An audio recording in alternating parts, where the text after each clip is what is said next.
रामगढ़ बहुत ही खुशहाल गांव था, जहां के लोग चटपटा खाने के बहुत शौकीन थे।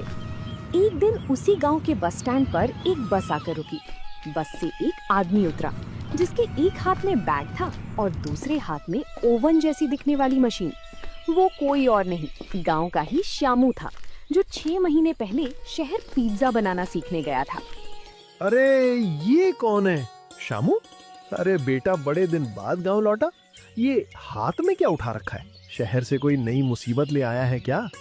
अरे नहीं काका, मुसीबत नहीं, किस्मत बदलने का सामान लाया हूँ। शहर में 6 महीने रहकर मैंने पिज्जा बनाना सीखा है। वही जो बड़े बड़े रेस्टोरेंट्स में अमीर लोग हजारों रुपए देकर खाते हैं। पिज्जा? ये क्या बला है भाई? कोई नया फल है क्या? अरे काका, फल नहीं, मैदे की एक मोटी रोटी होती है। उसके ऊपर लाल हरी सब्जियां और शहर वाली खास चीज डाली जाती है। फिर उसको गरम अवन में सीका जाता है। जब वो पिघलती है ना, तो मुंह में पानी आ जाता है। मैं अपने रामगढ़ में इसका ठेला लगाऊंगा। तभी वहाँ से गांव का किराने वाला मंगेश निकला। उसने शामू की बात सुनी और बीच में ही टोकते हुए हंसने लगा। श्यामू, लगता है शहर की हवा तुझे ज्यादा ही लग गई है। हमारे इस गांव में लोग सुबह बाटी चोखा और दोपहर को बाजरे की रोटी खाते। तेरा ये विदेशी पिज्जा कौन खरीदेगा यहाँ? आप देखते जाइए मंगेश भैया, जब मैं गरम गरम पिज्जा बनाकर खिलाऊंगा ना, तो सब उंगलियां चाटते रह जाएंगे। कल शाम को चौराहे पर मेरी पहली दुकान सजेगी। आप सब जरूर आना। श्यामू का आत्मविश्वास देखने लायक था। रात भर श्यामू अपने छोटे से कमरे में बैठकर अपनी रेड़ी सजाने की तैयारी करता रहा। उसने अपनी जमा पूंजी से ओवन, चीज और कुछ विदेशी सॉस खरीदे थे। उसकी आंखों में एक बड़ा बिजनेसमैन बनने के सपने तैर रहे थे। अगला दिन होते ही श्यामू ने चौराहे पर अपनी रेड़ी लगा दी। रेड़ी पर एक बड़ा सा बोर्ड टंगा था, जिस पर लिखा था, शहर का मशहूर पिज्जा। तभी सरपंच जी अपने 2 साथियों के साथ टहलते हुए वहाँ पहुँचे। अरे श्यामू, यही है तेरा पिज्जा? ये तो हमारे यहाँ की मोटी रोटी जैसा दिख रहा है। इसका दाम क्या रखा है भाई? राम राम सरपंच जी। हाँ, यही पिज्जा है। मैंने इसका दाम बहुत वाजिब रखा है गांव के हिसाब से। सिर्फ 180 रुपए का एक पिज्जा। क्या 180 रुपया? तेरा दिमाग खराब हो गया है क्या शामू? 180 रुपए में तो 2 दिन का राशन आ जाता है पूरे परिवार का। इतनी महंगी रोटी कौन खाएगा? मैंने तो कल ही कहा था सरपंच जी, शहर की हवा लग गई है इसे। 180 रुपए में हम 5 किलो गेहूं ना खरीद लें? अरे मंगेश भैया, बात तो समझिए। इसमें जो चीज डलती है ना, वो बहुत महंगी आती है। फिर शिमला मिर्च, कॉर्न और शहर की खास सॉस भी है। एक बार खाकर तो देखिए। भीड़ में खड़े रामदीन काका ने जेब से 180 रुपए निकालकर श्यामू को दिए। वो भी देखना चाहते थे कि शहर का ये खाना कैसा होता है। चल शामू, तू गांव का लड़का है, इसलिए तेरा दिल रखने के लिए एक पिज्जा दे दे। देखते हैं ऐसा क्या जादू है इसमें जो 180 रुपए ले रहा है। श्यामू ने बड़े उत्साह से अवन चालू किया। उसने पिज्जा बेस पर सॉस लगाई, ढेर सारी सब्जियां और चीज फैलाकर उसे बेक करने रख दिया। 10 मिनट बाद जब गरम गरम पिज्जा बनकर बाहर आया, तो उसकी खुशबू चारों तरफ फैल गई। श्यामू ने लकड़ी के बोर्ड पर पिज्जा काटकर रामदीन काका के हाथ में थमा दिया। अरे बाप रे शामू, स्वाद तो ठीक है, पर ये मैदा तो मुंह में चिपक रहा है और ये चीज बहुत भारी लग रही है पेट में। अब रात को खाना कैसे खाऊंगा? रामदीन काका की बात सुनकर भीड़ में कानाफूसी शुरू हो गई।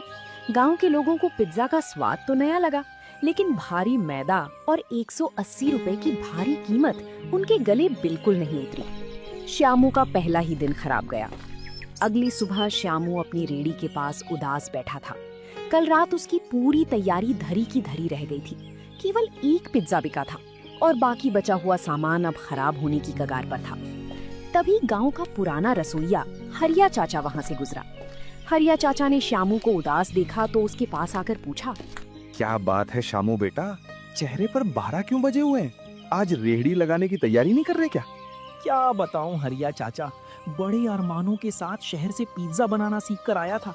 सोचा था गांव में नया काम शुरू करके खूब पैसे कमाऊंगा। लेकिन कल तो रामदीन काका ने साफ कह दिया कि पिज्जा बहुत महंगा है और खाने में भारी भी लगता है। पेट ही खराब हो गया उनका। अरे बेटा, शहर और गांव में बहुत फर्क होता है। गांव के लोगों को सस्ता और चटपटा खाना चाहिए, जो पेट को भारी भी ना करे और जेब पर भी भारी ना पड़े। पर चाचा, पिज्जा बनता ही मैदे के बेस और महंगी चीज से है। अब मैं इसका दाम कम कैसे करूं और इसे हल्का कैसे बनाऊं? अगर चीज नहीं डालूंगा तो पिज्जा कैसे कहलाएगा? बात पिज्जा कहलाने की नहीं है शामू, बात गांव वालों की पसंद की है। तू शहर की नकल क्यों कर रहा है? तू ऐसा कुछ क्यों नहीं बनाता जो गांव के बजट में भी आ जाए और जिसका स्वाद भी हल्का हो? दिमाग दौड़ा बेटा, रास्ता यहीं गांव में ही मिलेगा। हरिया चाचा तो अपनी बात कहकर चले गए, लेकिन श्यामू के दिमाग में विचारों का बवंडर उठने लगा। वो सोचने लगा कि मैदे का भारी बेस हटाकर ऐसी कौन सी चीज इस्तेमाल की जा सकती है जो हर घर में आसानी से मिल जाए, हल्की हो और सस्ती भी पड़े। तभी उसकी नजर टेबल पर रखी ताजा ब्रेड पर पड़ी। अरे वाह, ब्रेड! ब्रेड हल्की भी होती है, क्रिस्पी भी बनती है और बहुत सस्ती भी आती है। अगर मैं मैदे का बेस हटाकर ब्रेड पर पिज्जा बनाऊं और अवन की जगह लोहे के तवे का इस्तेमाल करूं तो खर्चा बहुत कम हो जाएगा। फिर तो मैं इसे बहुत कम दाम में बेच सकता हूं। श्यामू ने तुरंत अपनी रसोई से लोहे का तवा निकाला और घर में रखी ब्रेड की कुछ स्लाइसें निकाली। इस बार उसने महंगी विदेशी चीज की जगह मलाई, घर का बना मक्खन, हरी मिर्च, टमाटर और प्याज का इस्तेमाल किया। उसने ब्रेड पर चटपटी हरी लाल चटनी लगाई, ऊपर से बारीक कटी सब्जियां सजाईं और तवे पर थोड़ा सा देशी घी डालकर धीमी आंच पर सेंकने लगा। अगर धीमी आंच पर ढक्कन लगाकर सेकूंगा तो ब्रेड नीचे से एकदम कुरकुरी हो जाएगी और ऊपर की सब्जियां भी हल्की पक जाएंगी। इसमें ना तो महंगा अवन चाहिए और ना ही घंटों का झंझट। कुछ ही मिनटों में ब्रेड पिज्जा तैयार हो गया। उसकी खुशबू पूरे घर में फैल गई। ब्रेड नीचे से एकदम सुनहरी और क्रिस्पी हो चुकी थी। तभी शामू के घर के बगल में रहने वाले किशन भैया वहाँ से निकले। खुशबू सूंघकर वे सीधे रसोई के पास आ गए। अरे शामू, ये किस चीज की खुशबू आ रही है भाई? आज फिर से कोई शहर वाला पिज्जा बना रहा है क्या? अरे नहीं किशन भैया, ये शहर वाला पिज्जा नहीं है, ये अपना रामगढ़ वाला तवा ब्रेड पिज्जा है। जरा खाकर बताओ तो सही कैसा बना है। किशन भैया ने ब्रेड पिज्जा का एक टुकड़ा उठाया और मुंह में डाला। जैसे ही उन्होंने पहला बाइट लिया, उनके चेहरे के भाव बदल गए। ब्रेड का कुरकुरापन और चटपटी चटनी का स्वाद उन्हें बहुत भा गया। अरे वाह शामू, ये तो कमाल की चीज बनाई है तूने। नीचे से एकदम कुरकुरी, ऊपर से चटपटी और खाने में भी बिल्कुल हल्की। इसका दाम क्या रखेगा तू? सिर्फ 20 रुपए किशन भैया। 20 रुपए में गर्मा गर्म तवा ब्रेड पिज्जा। क्या बात कर रहा है, सिर्फ 20 रुपए? अरे भाई, 20 रुपए में तो गांव का बच्चा बच्चा इसे रोज खाएगा। तू आज ही शाम को ठेला लगा, देख फिर कैसी भीड़ टूटती है तेरे ठेले पर। सूरज ढलते ही शामू अपनी रेहड़ी लेकर एक बार फिर गांव के चौराहे पर पहुंच गया। लेकिन इस बार उसकी रेहड़ी का रूप रंग बदला हुआ था। रेहड़ी पर लगा महंगा बोर्ड हट चुका था और उसकी जगह एक नया बोर्ड टंगा था। मात्र 20 रुपए में ब्रेड पिज्जा। शामू ने महंगा ओवन हटाकर रेहड़ी पर बड़ा सा लोहे का तवा रख लिया था। गांव के लोग चौराहे पर जमने लगे थे, लेकिन कल के खराब अनुभव के बाद कोई भी शामू के ठेले के पास आने की हिम्मत नहीं जुटा पा रहा था। वहीं मंगेश दुकानदार अपनी दुकान के बाहर खड़ा होकर मुस्कुरा रहा था। क्यों शामू, आज फिर से 180 रुपए वाली मोटी रोटी बेचने आए हो क्या? आज तो कोई गांव वाला अपने पैसे बर्बाद नहीं करने वाला।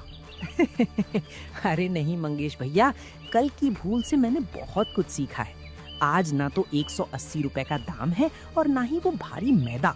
आज तो सिर्फ 20 रुपए में अपना देसी ब्रेड पिज्जा लाया हूँ, जो हल्का और खाने में बहुत चटपटा है। तभी खेत से काम करके लौट रहे चंपक काका वहाँ रुके। दिन भर की कड़ी मेहनत के बाद उन्हें जोरों की भूख लगी थी और जेब में केवल कुछ ही पैसे बचे थे। शामू बेटा, 20 रुपए में सच में पिज्जा दे रहा है क्या? मेरी जेब में कुल 20 रुपए ही बचे हैं। अगर इससे पेट भर जाए तो एक प्लेट बना दे। जी चंपक काका, अभी 2 मिनट में गर्मा गर्म बना कर देता हूँ। शामू ने तुरंत तवे पर ब्रेड पिज्जा बनाना शुरू किया। कुछ ही देर में तवे से सौंधी सौंधी महक उठने लगी। शामू ने कुरकुरे ब्रेड पिज्जा को प्लेट में सजाकर चंपक काका को थमा दिया। वाह भाई वाह शामू, ये तो कमाल की चीज है। नीचे से एकदम कुरकुरा और ऊपर से बहुत चटपटा। 20 रुपए में ऐसी चीज तो मैंने कभी नहीं खाई। खाने में भी एकदम हल्का है, पेट पर कोई बोझ नहीं लग रहा। चंपक काका की तारीफ सुनते ही चौराहे पर खड़ा माहौल अचानक बदल गया। जो लोग दूर खड़े होकर हिचकिचा रहे थे, वे धीरे धीरे शामू की रेड़ी की तरफ बढ़ने लगे। शामू बेटा, कल तो तेरी उस 180 रुपए वाली रोटी ने मेरा पेट खराब कर दिया था, पर चंपक की बात सुनकर मेरा मन भी ललचा रहा है। एक प्लेट मेरे लिए भी बना दे, जरा देखूं तो सही ये ब्रेड पिज्जा कैसा है। जी काका, अभी लीजिए। इस बार आपका पेट बिल्कुल खराब नहीं होगा, ये मेरी गारंटी है। शामू ने तेजी से हाथ चलाते हुए तवे पर मक्खन फैलाया और ब्रेड पिज्जा तैयार करने लगा। तवे की छन छन की आवाज और मसालों की खुशबू ने पूरे चौराहे को महका दिया था। 5 मिनट में रामदीन काका के हाथ में गरम गरम प्लेट थी। अरे वाह, ये ब्रेड तो दांतों के नीचे आते ही कड़क कड़क बोल रही है। चटनी का तीखापन और सब्जियों का स्वाद तो एकदम गजब है। शामू, ये तो कल वाले पिज्जा से 1000 गुना बेहतर और हल्का है। रामदीन काका के मुंह से तारीफ निकलते ही रेहड़ी के चारों तरफ लोगों की भीड़ जुट गई। हर कोई अपनी जेब से 20-20 रुपए के नोट निकालकर शामू की तरफ बढ़ाने लगा। शामू भैया, 2 प्लेट मेरे लिए भी बनाना। अरे पहले मेरी प्लेट लगाओ, मैं आधे घंटे से खड़ा हूँ। अरे बाप रे, ये क्या हो गया? जो लोग कल शामू को कोस रहे थे, आज वही 20-20 रुपए देकर लाइन में खड़े हैं। इस लड़के ने ऐसा क्या जादू कर दिया? देखते ही देखते अगले 2 घंटों में शामू के पास रखी सारी ब्रेड और सब्जियां खत्म हो गईं। शामू के चेहरे पर आज सच्ची खुशी और संतोष था। रामगढ़ के चौराहे पर शामू के तवा ब्रेड पिज्जा का जलवा दिन ब दिन बढ़ता ही जा रहा था। हर शाम उसके ठेले पर लोगों की भारी भीड़ उमड़ पड़ती थी। खेत से लौटने वाले किसान हो या शाम को टहलने निकलने वाले बुजुर्ग, 20 रुपए में गरम गरम कुरकुरा और चटपटा ब्रेड पिज्जा सबको भा गया था। लेकिन चौराहे के दुकानदार मंगेश की रातों की नींद उड़ चुकी थी। उसकी दुकान से बिकने वाले बिस्किट और नमकीन का धंधा बिल्कुल मंदा पड़ गया था। ये कल का लड़का शामू शहर से आकर 2 दिन में पूरे गांव का चहेता बन गया। 20 रुपए में ब्रेड पर 2 टमाटर प्याज क्या काट देता है, पूरा गांव दीवाना हो गया है।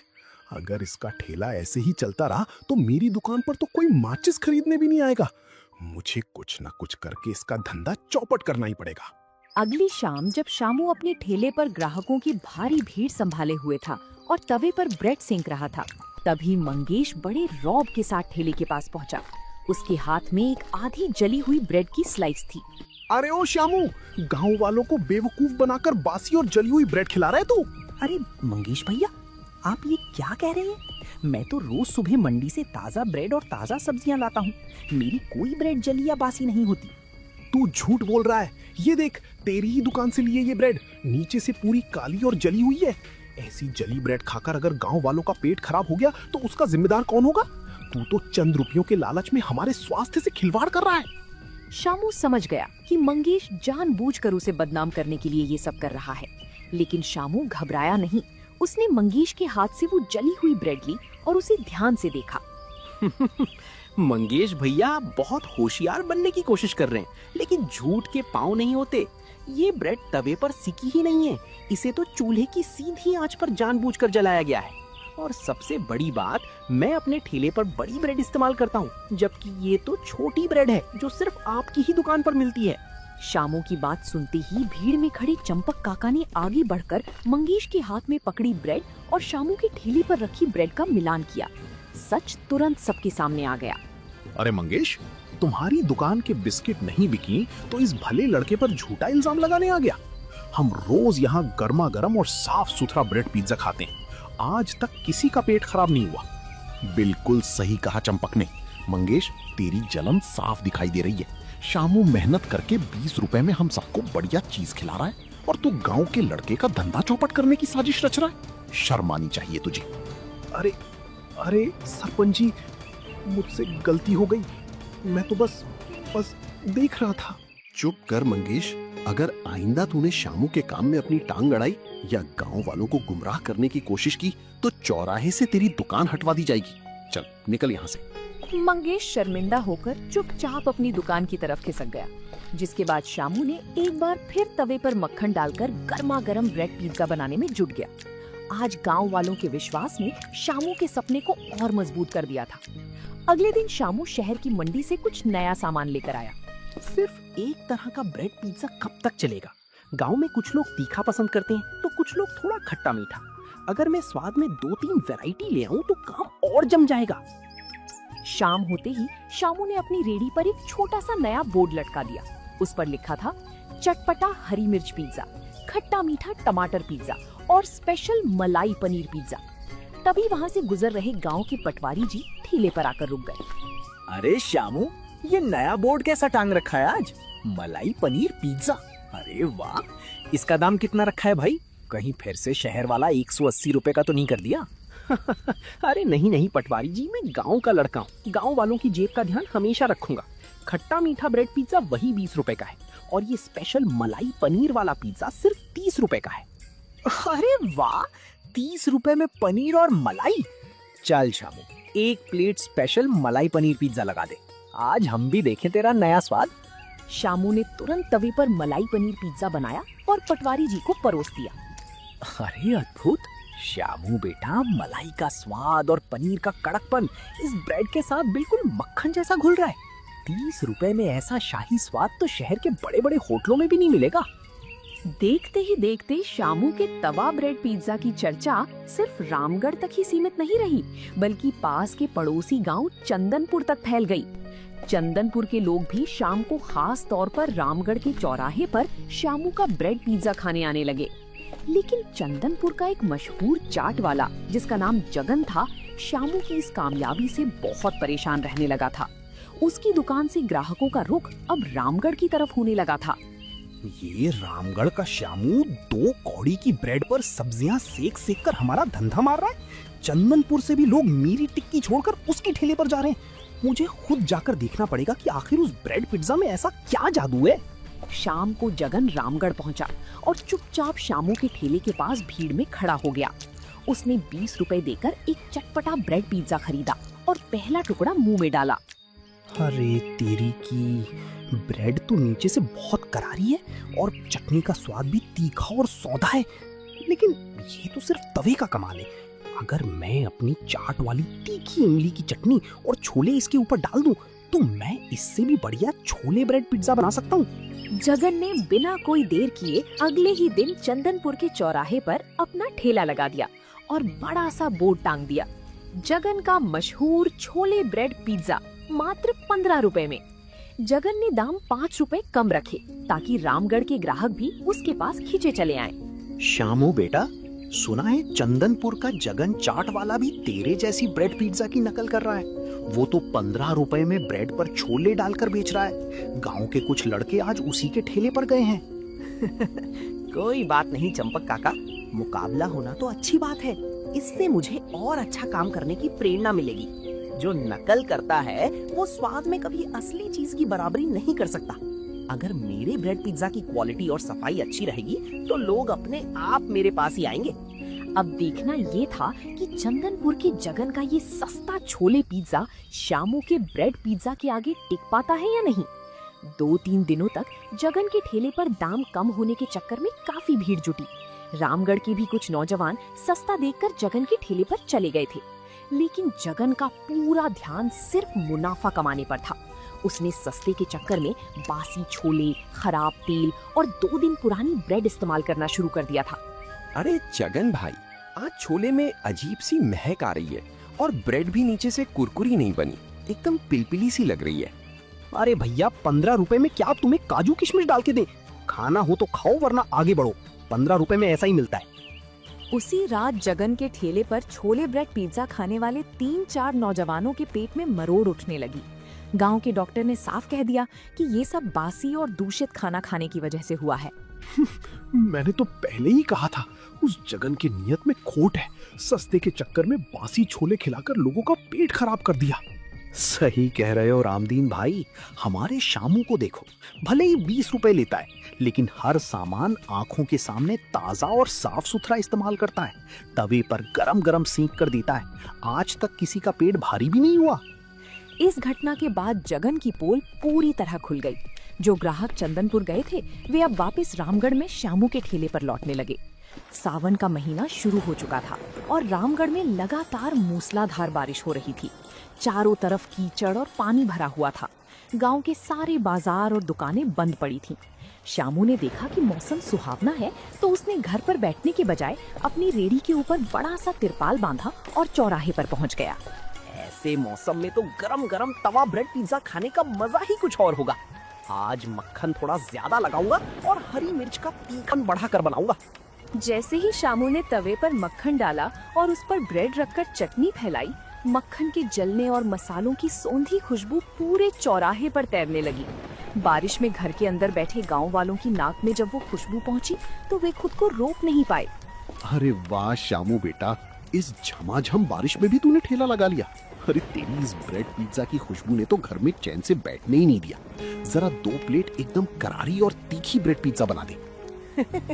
अरे सरपंच जी, बारिश के मौसम में गरम गरम पिज्जा खाने का अलग ही आनंद है। अभी 2 मिनट में आपके लिए कड़क ब्रेड पिज्जा तैयार करता हूँ। देखते ही देखते गांव वाली शामू के ठेले के पास जुटने लगे। ठंडी ठंडी बारिश की बूंदों के बीच तवे से निकलता गर्मा गर्म ब्रेड पिज्जा हर किसी को राहत दे रहा था। आहा शामू, मान गए तुझे। बारिश के मौसम में पकौड़े तो बहुत खाए थे, पर इस ब्रेड पिज्जा का स्वाद तो पकौड़ों से भी 4 कदम आगे निकल गया। रामगढ़ गांव में शामू के देसी तवा ब्रेड पिज्जा का नाम अब आसपास के जिलों तक पहुंच चुका था। एक दोपहर शामू के ठेले के आगे एक बड़ी सी काली चमचमाती कार आकर रुकी। कार से एक सूट बूट पहने हुए सज्जन उतरे। नमस्कार, क्या तुम ही शामू हो जो यहाँ तवे पर ब्रेड पिज्जा बनाते हो? जी साहब, मैं ही शामू हूँ। कहिए क्या सेवा करूँ आपकी? मैंने तुम्हारे इस ब्रेड पिज्जा के स्वाद के बारे में बहुत सुना है। क्या मुझे 1 प्लेट चखने को मिल सकता है? शामू ने बिना देर किए तुरंत ब्रेड पिज्जा तैयार करके मिस्टर शर्मा के सामने रख दिया। मिस्टर शर्मा ने पहला बाइट चबाया तो उनके चेहरे पर हैरानी के भाव आ गए। अनबिलीवेबल, इतना क्रिस्पी और इतना टेस्टी। ये शहर के 500 रुपए वाले पिज्जा से भी ज्यादा हल्का और स्वादिष्ट है। शामू, तुम इस छोटे से गांव में अपना हुनर बर्बाद कर रहे हो। हुनर बर्बाद कर रहा हूँ? मतलब साहब? मैं तुम्हें अपने शहर के सबसे बड़े मॉल के फूड कोर्ट में शेफ की नौकरी ऑफर करता हूँ। तुम्हें हर महीने 40,000 रुपए सैलरी मिलेगी और रहने के लिए फ्लैट भी। तुम्हें बस वहाँ जाकर हमारी बड़ी बड़ी मशीनों पर यही ब्रेड पिज्जा बनाना होगा। बोलो, मंजूर है? 40,000 रुपए महीने का नाम सुनते ही शामू की आंखें फटी की फटी रह गईं। एक पल के लिए उसके मन में लालच आया। उसने सोचा कि शहर जाकर उसके सारे सपने पूरे हो जाएंगे। तभी वहाँ से गुजर रहे रामदीन काका ने ये बात सुन ली और उदास मन से खड़े हो गए। शामू बेटा, अगर तू शहर चला जाएगा तो हमारे इस गांव के गरीब लोगों को 20 रुपए में ये गर्मा गर्म ब्रेड पिज्जा कौन खिलाएगा? हम तो फिर वही बासी रूखा खाना खाने को मजबूर हो जाएंगे। रामदीन काका की बात सुनते ही शामू का दिल बैठ गया। उसने उन गांव वालों के बारे में सोचा जिन्होंने अवन वाले महंगे पिज्जा के फ्लॉप होने के बावजूद उस पर भरोसा जताया था। जब मंगेश ने उसे फंसाने की कोशिश की थी तब पूरे गांव ने ढाल बनकर उसका साथ दिया था। शामू को समझ आ गया कि उसकी असली ताकत ये गांव और यहाँ के लोग हैं, शहर की चमचमाती इमारतें नहीं। मिस्टर शर्मा साहब, आपके इतने बड़े ऑफर के लिए बहुत बहुत धन्यवाद, लेकिन मैं शहर नहीं जा सकता। अचरज से, क्या तुम 40,000 रुपए महीने की नौकरी ठुकरा रहे हो? इस ठेले से तुम महीने का कितना कमा लेते हो? साहब, पैसा सब कुछ नहीं होता। शहर में तो मुझे किसी का नौकर बनकर रहना होगा, लेकिन यहाँ अपने गांव में मैं खुद का मालिक हूँ। जिन गांव वालों ने मुझे पहचान दी, उन्हें छोड़कर मैं शहर के अमीरों को पिज्जा खिलाने नहीं जाऊंगा। मेरा ब्रेड पिज्जा इसी गांव की शान है और यहीं रहेगा। मिस्टर शर्मा शामू की बातें सुनकर दंग रह गए।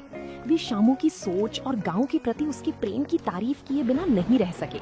उन्होंने शामू की सराहना की और मुस्कुराते हुए शहर लौट गए। वाह शामू बेटा, आज तूने साबित कर दिया कि तेरा दिल तेरे इस तवे से भी बड़ा है। तूने गांव का मान बढ़ा दिया। मेहनत, ईमानदारी और अपने गांव के प्यार ने एक साधारण से लड़के को पूरे रामगढ़ का हीरो बना दिया था। तो दोस्तों, आप लोगों को ये कहानी कैसी लगी कमेंट करके जरूर बताएं और ऐसी कहानियों को देखने के लिए वीडियो को लाइक करें और चैनल को सब्सक्राइब करें।